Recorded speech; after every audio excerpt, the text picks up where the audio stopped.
Good morning, everybody, and thank you for joining us today. My name is Vimla. I'm a program coordinator with Caregiver Sati. Today, we talk about creating a supportive environment for both adolescents at educational institutes and the caregivers of adolescents with mental illnesses. As we say that it takes a village to raise a child, well, I think it takes the same village to support the child's parent as well. So to talk more about this, we have Priyanka Bhandari with us. A warm welcome to you, Priyanka. She's here with us to share some insights with us today. Priyanka, could you share a bit more about yourself? Hi, everybody. It's really nice to be a part of this conversation today.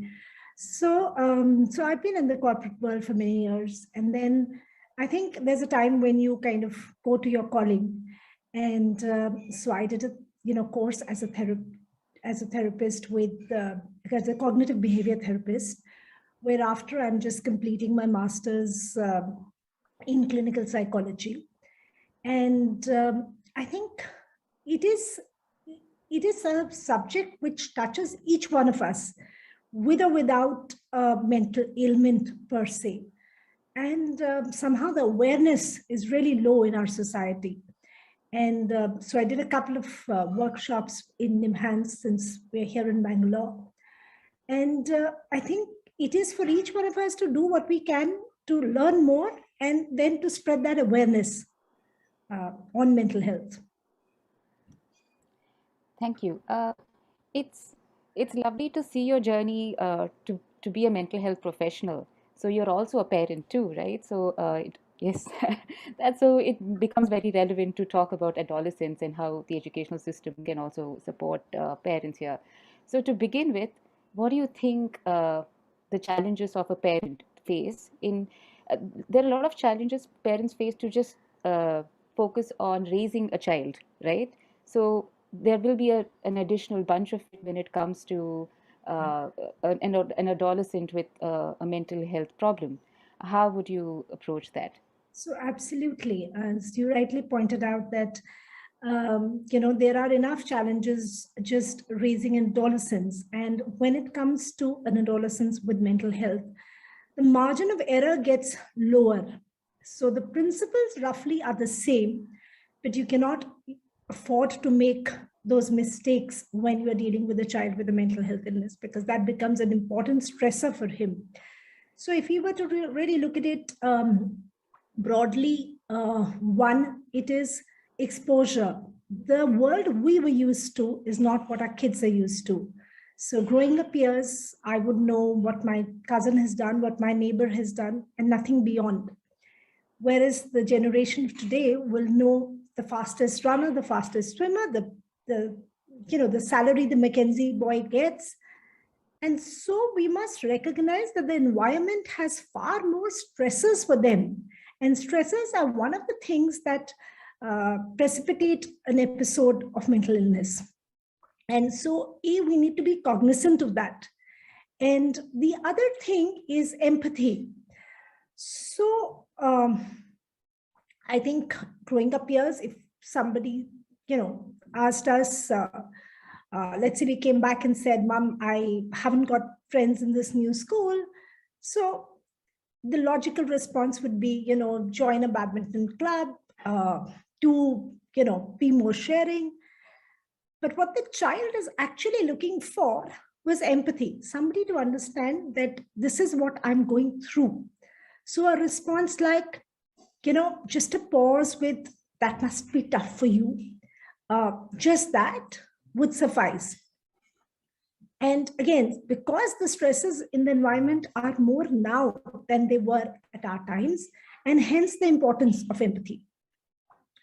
And going forward, I think when we look at, one of the complaints parents have is that, I don't know, I do everything. I'm always helping my kid with everything, but yet he or she doesn't listen. So there is a concept of emotional bank. Every time I tell my child, try the towel outside, do your homework, go have a bath, it's 10 o'clock. I'm drawing out from that emotional bank. And the time that I spend with him or her, let's say, watching his favorite YouTube video or playing a video game, something that he likes. And in the case of mental health, how you spend time with the child might differ, right? So there's a child with a major, depressive disorder. Maybe it's just sitting in his room and sitting with him and hearing his negative thoughts without judgment and just nodding and saying, okay, I understand how you feel, and that must be tough for you. So you need to have a good balance there. So a child will listen to you when you are receptive to his thoughts, and therefore it is important to maintain that balance. And of course, the larger thing is specifically with mental health ailments that you need to, we casually say, oh, she has schizophrenia, but she doesn't. I mean, so we are somewhere merging the identities of the disease with the person. So we need to understand she is navigating a disease, and that becomes critical because that shapes our thought. So a child is a child. A person is more than his mental illness. So if you can give that regard to the person, the communication becomes so much easier. And frankly, it becomes a more conducive environment for the patient to heal. So if, let's say, I get up one morning and my daughter, say, has a mental ailment, and she gets up and she's, really in a bad depressive mood. And somewhere in the back of my mind, I know it's because she hasn't had her meds. Now, at that point of time, if my response to her is, did you eat your medicines last night? She feels objectified. She feels that, I am just depression. I am not me. And therefore, it becomes important to address that. And maybe at a later stage, when she's at a better place, you're at a better place, you address that issue of, whatever the issue might be. So really That's interesting. And I do agree the vocabulary matters a lot. When you say that a person is depressed, or you say the person is schizophrenic, the whole identity becomes the disease itself. You don't say that the person has depression or has schizophrenia. It's part of a lot of things that they can be. Having said that, this would mean that there are unique challenges for a caregiver of a person with mental illness versus for an adolescent versus or a caregiver for a chronic disease, for example. So, what are the challenges for a caregiver with mental illness there we can talk about? Actually, I'm really glad you brought that up because, unfortunately, not everybody looks at caregiving as a challenge in itself. And specifically when it comes to mental health, I think we face, to begin with, there is stigma, whether it is perceived or actual, both exist. And so the caregiver is kind of feels that if, I tell people around, people will not look at me the same way. I will be kind of treated inferior. I will lose out on, or maybe my other, my husband and I am always saying, like my husband, because it's typically the mothers who are caregivers. So maybe some other person in my family will get impacted because, so that is the first thing. So it's very isolating to feel stigmatized. And the second is judgmental. You just feel, and to a large part it is true, but it is changing now, that people around you will judge you for your parenting. Was she overbearing? Was she neglectful? How did this happen? It couldn't have happened otherwise because of the ignorance around the disease. And thirdly, I think the caregiver herself, like let's say I'm a caregiver to a cancer patient, for long-term cancer, terminal cancer patient. So I probably will suffer from frustration, guilt, maybe I should have used this doctor or that. Now the difference is when I come up with those feelings as a caregiver of a cancer patient, I can vent it out. I can speak about it. I am in my own personal space. I feel I have the right to have those feelings. But when it comes to mental health, I struggle initially just accepting those feelings. And then I can't share it with anybody. And so that becomes very isolating, and this becomes very frustrating for them. And so we have cases who come to us who are where the mother has herself got depressed. So that would be an extreme case. But unfortunately, that is when they come to us. So there is this concept of being able to set boundaries so that you don't get, the caregiver does not get compassion fatigue. Because if you merge, if you dream what the patient dreams, you think what he thinks, I mean, if empathy goes to that level without a break, then and compassion fatigue is not a disease, but then the person suffering does not have hope, does not have optimism. There is really nothing to look forward. And the compassion for the patient will automatically also dry out, because you can't keep giving. It has to be a two-way process. And but what I do want to highlight here is that it doesn't need to be so. Caregiving can actually be very rewarding and very satisfying. And what we need to do is to have the right skills. So we are looking at basically two things. We're looking at communication skills. How do you communicate with the patient? And psychoeducation, depending on the particular disease. What are the things you need to do? And we need to be wary of the net. It's not like every article in the net is. So we need to filter down, and we don't want to know the extremes. We want to know, because we don't want to kill the hope of the caregiver. So it has to be a well-packaged information, the information that will help the caregiver see what are the pitfalls, how do I go over it. And of course, self-care. Somewhere the person has to know that self-care is important, not only for yourself, but for the long-term care of your loved one. So yeah, largely this. It's interesting when you say self-care, but there are times for a caregiver when, or a person who's a caregiver newly, if I can put it that way, right? So they've addressing the challenge, that comes in as a shock, and they do not know how to navigate that situation, and probably the focus will be all on the person who's unwell. So when the person is going through something very drastic, right, say that the child is feeling suicidal and has been diagnosed with depression already, and the parent is already, trying to get their hands together with the disease itself. So how would you address that? How would you what do you tell a caregiver in this situation to talk about self-care? Because at that point it becomes very difficult to think about yourself, and at the same time it's required as well. Yeah. Absolutely. So very, ideally speaking, it should be the doctor, the psychiatrist, or the mental health professional who's dealing with the patient, who should advise the caregiver that, you also require help. Not me, but some other professional, but you need to go. But the reality of India, I have a rather disturbing statistic to share with you. In India, we have less than one psychiatrist per 1,000 of the population, with the exception of Kerala, that one state.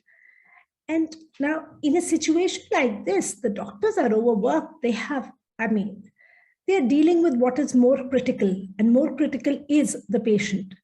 And so the burden of educating the caregiver, and lending a helping hand really falls down to the family, friends, and the community at large.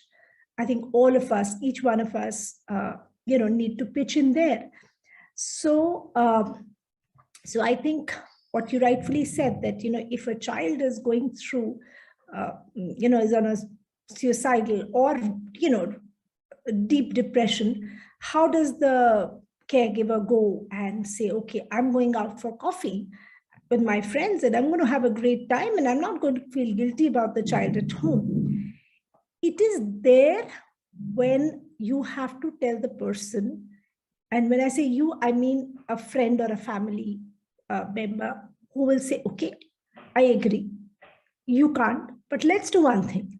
Maybe just 1 hour, maybe just 1 hour, I am there, I'm, going to watch over the child, and you go down for a jog, or you go for coffee, or whatever you, that 1 hour, and that 1 hour itself might be enough to kind of rejuvenate the caregiver.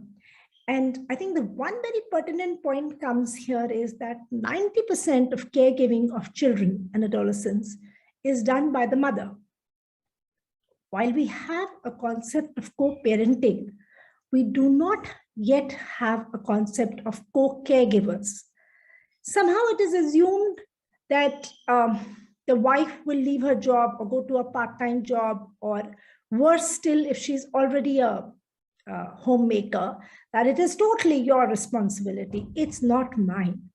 Now that is not fair either to the patient or to, the caregiver. So I think that awareness needs to be raised.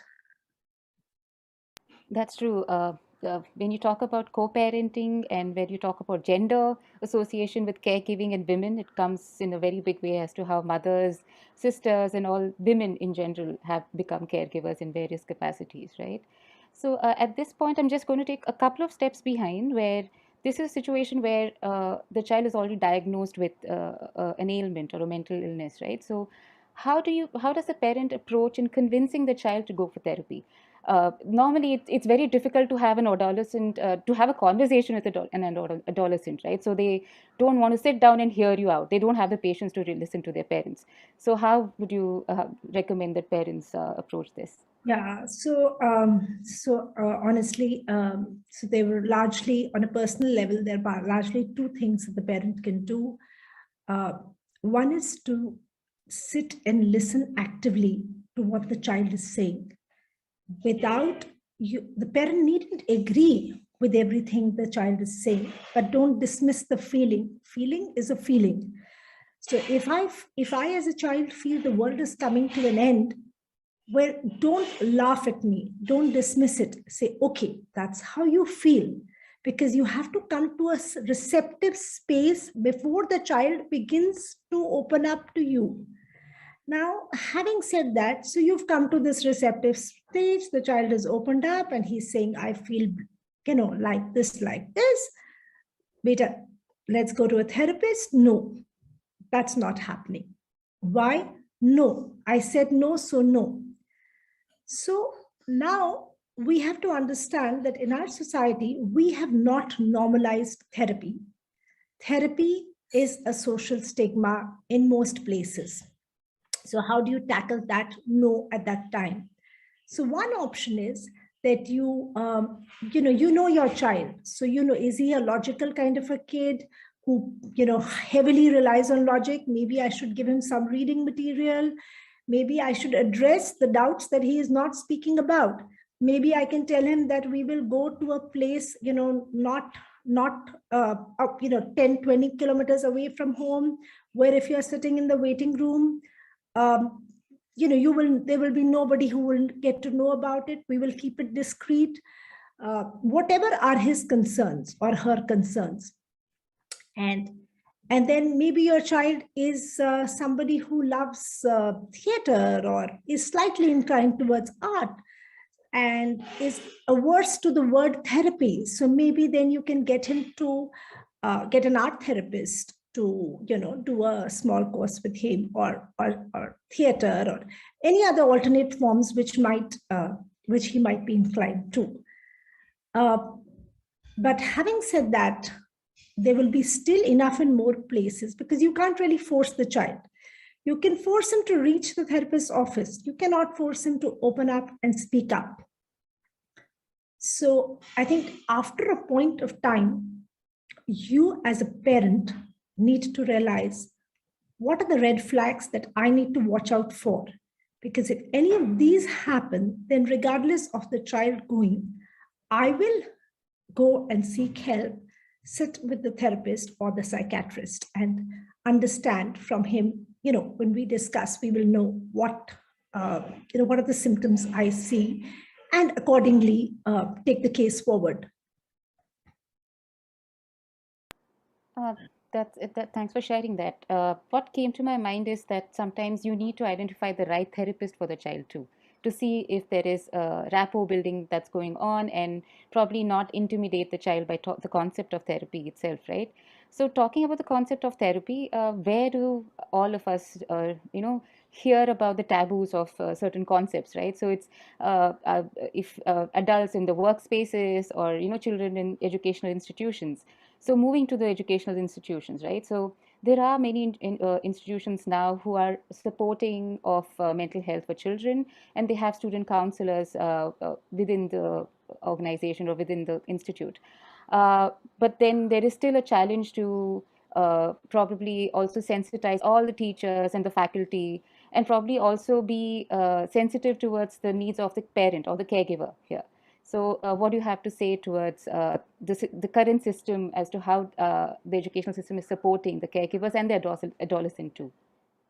So, to be, the good news is that in the last many years, things have improved. We have special need children who are inculcated in the classroom itself, and we have school counselors, but I think the scope of improvement is also very high, because while we have the school counselor, the general atmosphere in almost every school that that I've come across is that the Wait लगा.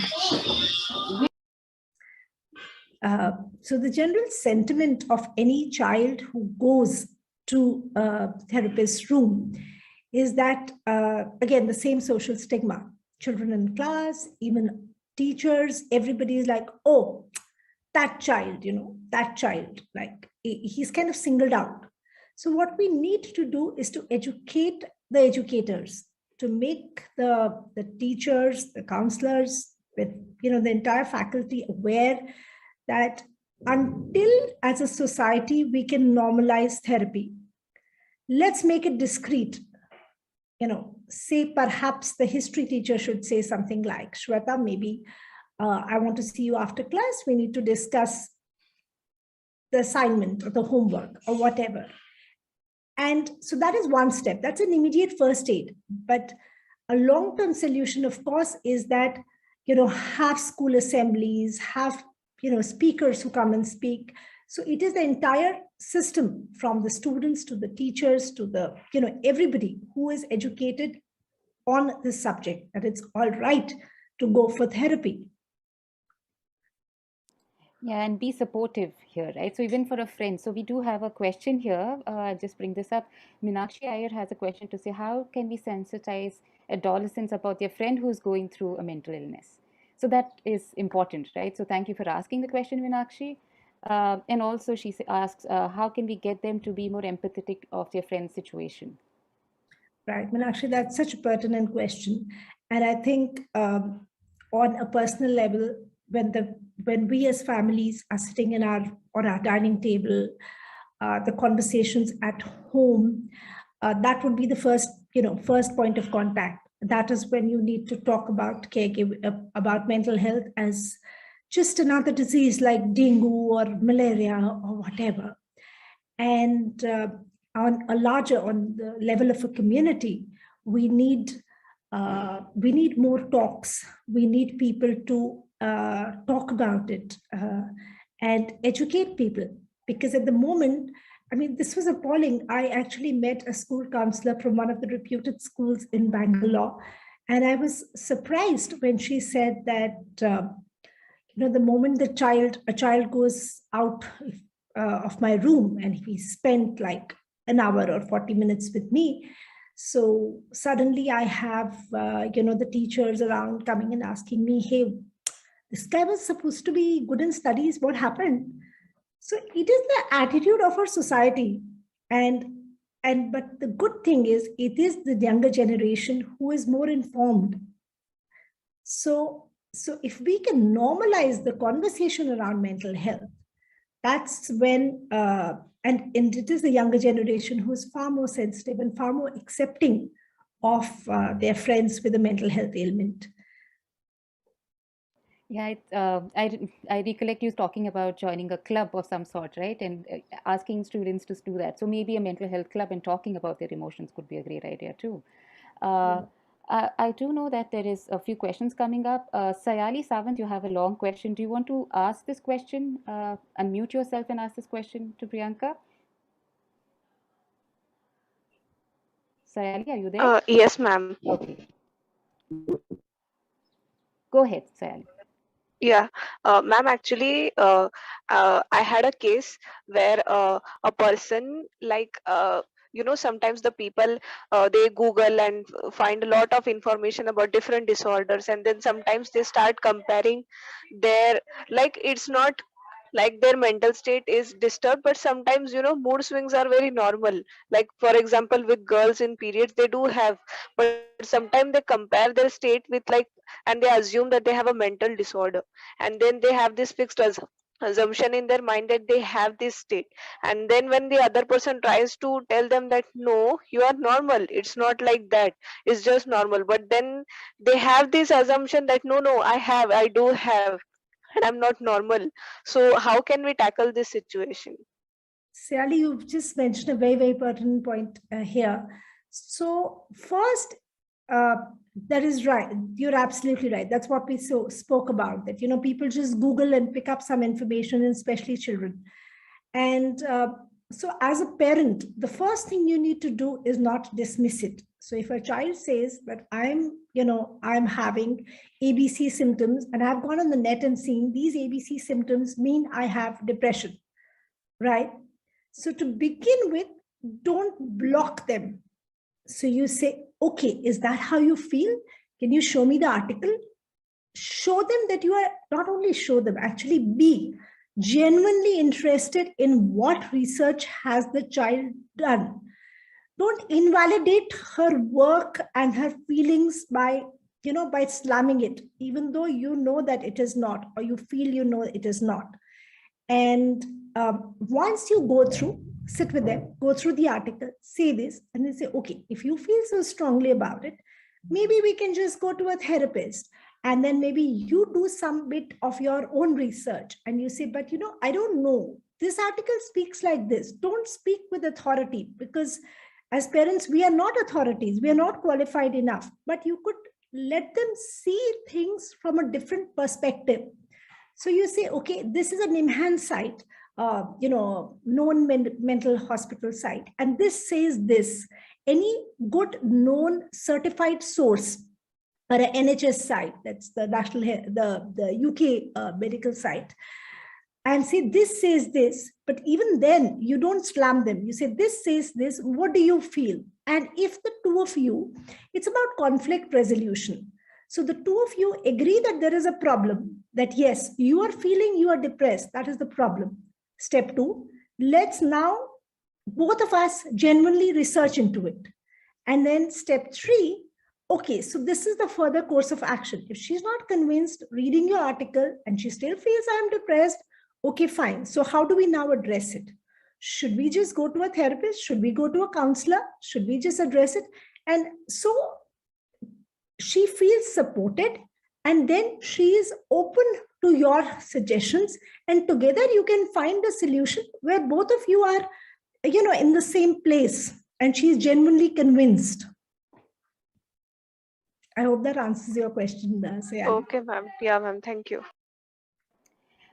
Priyanka, there's another question by Mahika. She says, a friend of mine seems to have a very bad home environment, and I have noticed that her mental status is much better when she's away from her family. Does she need therapy? If yes, how do I convince her? Okay. So I think probably more than her, it's probably the family that requires help. But her access is to her friend. So it is really tackling one thing at a time. So it is really taking, because just her friend saying again, we tend to listen we learn to be open to changing our thoughts when we think we are hearing from an expert in the field. So perhaps the best the friend can do is to convince her, which probably she can, to go to a therapist and talk about the situation at home. So, and with the view of, it'll perhaps be good, because most of us are very happy to do something for our family. Or what is her motivation? If she thinks that her mother or father or whoever, husband, whoever is there in her family will be happier, if she can be convinced that she is doing something for their happiness, perhaps that would work. Or so, depending on what she knows, what are the triggers of her friend, what is it that will trigger her? Some moms will go at all lengths to do anything for their child. So if you can convince them that, you can take abuse from your husband, it's okay. But if you think you're doing it as a favor to your child because you're trying to, have him or her have a father, but you're actually being detrimental to the child's health. So then she would go. So what is it that really triggers the lady? What is the one thing that triggers? Because she does definitely need to go and discuss it with a person of authority. And then, chances are she might get convinced to somehow get the others to therapy. Mahika, I hope that answers your question. If you'd like to unmute yourself, and if you want to continue and ask a question. Yeah, that does answer my question. Thank you. All right. Priyanka, so we're talking about, so it is interesting that Mahika brought this another angle of how we need to have the support system with friends and family, and what can a person as a parent, right? So you do know as a friend, as a caregiver, you are a caregiver and you have friends who are supporting you as a role as a caregiver. How do you think the same way, right? How can a caregiver's friend support them? That's yeah. So this whole thing, frankly, this will go beyond mental illness also. That, when you tell somebody, oh, I'm coming to visit, your whatever, your husband's in the hospital, I'll come and visit him and see him. So rather than making it a visit, which is a tick mark, can you rephrase yourself and say, hey, I would like to spend 1 hour with your patient in the hospital, and that is the 1 hour you can go down and have, do your thing. So what time should I come? How does it help? Rather than me crowding around the visiting hour and, doing my tick mark, how can I help? Or anything else? Can I do your groceries? Instead of doing just that visit, can I do your groceries? Can I, so specifically for mental health, because for the moment a person has a defined illness, like is hospitalized, etc., the community wakes up. But when it is mental health, which is totally in the purview of the house, and you don't physically see blood or bandages, or so that is when I think, as a friend or a well-wisher, we need to, because a caregiver rarely asks for help, because they feel that it is their thing. In fact, many of them don't even look as motherhood as distinct for caregiving. They're like, I'm a mother, the child is unwell, I have to do that. But with a long-term illness, they're really doing two roles, one of a mother and one of a caregiver. So that is the reason they don't ask. So if they are not going to ask for help, it's like when kids were small and they would be struggling, there were times they would not ask for help, but you would still come up and give help. So I think somewhere there is the point when we need to get up and, say, okay, this is what I think I can do. Can I do it? Or is there anything else? Be a very, very persistent that I need to help you.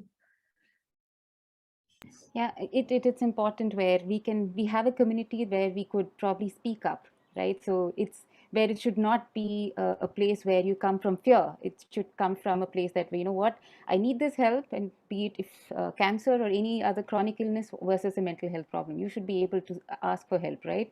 So it takes us 2 steps backwards. So to say, what, one is a problem at home, which probably I need to fix, and I try and do it myself, but you're not able to. And then at the second level, when it's a stigma around mental health, then it makes it even more difficult for you to open up. So very well said, Priyanka. So anything else that you'd like to share with, I think the larger audience with us that we have today are adolescents, from what we can see. Any message that you'd like to share with adolescents here regarding taking care of themselves so that they do not go through a place where they need mental health support? So I think largely, I think the first thing is that, you're important, no matter your marks, no matter your, abilities in whatever field, no matter how good a runner you are, a swimmer you are, and no matter what you see on the net or what your parents tell you or what your uncle tells you, you are important in yourself. You are enough. And I'm not just saying this because it's the cliched thing to say. If you ask anybody of our generation, that if they go back to their class reunion and see, are the people who are doing the, monetarily doing the best necessarily the ones who are great at academics or at, or in their field? No, not really. You find a mixed bag. There are enough and more backbenchers who did really well. Having said that, I am not propagating that you don't do your, don't educate yourself, etc. But do it from a point, don't do it from a point of fear. Do it from a point of enthusiasm. Do it because you would like to go to a good college, because you will be interacting with a group of people who would be, perhaps more stimulating to your mind. But don't do it from fear. And the second thing is that mental health is treatable. Just because some mental health diseases are long-term without a cure or a kind of, symptom control, does not, but they're the ones which become more popular, famous. People hear about them, right? However, most mental health ailments are treatable. And so the earlier you address it, the easier it would be for you. And it is again a spectrum. So when you read something on the net and it says, I have ABCD symptom, that does not mean that you have that disease. Because, if it was so simple, we would not have MBBS doctors go through 4 years of training and, specialization.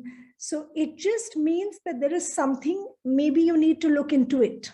That is all that it means. And lastly, labels.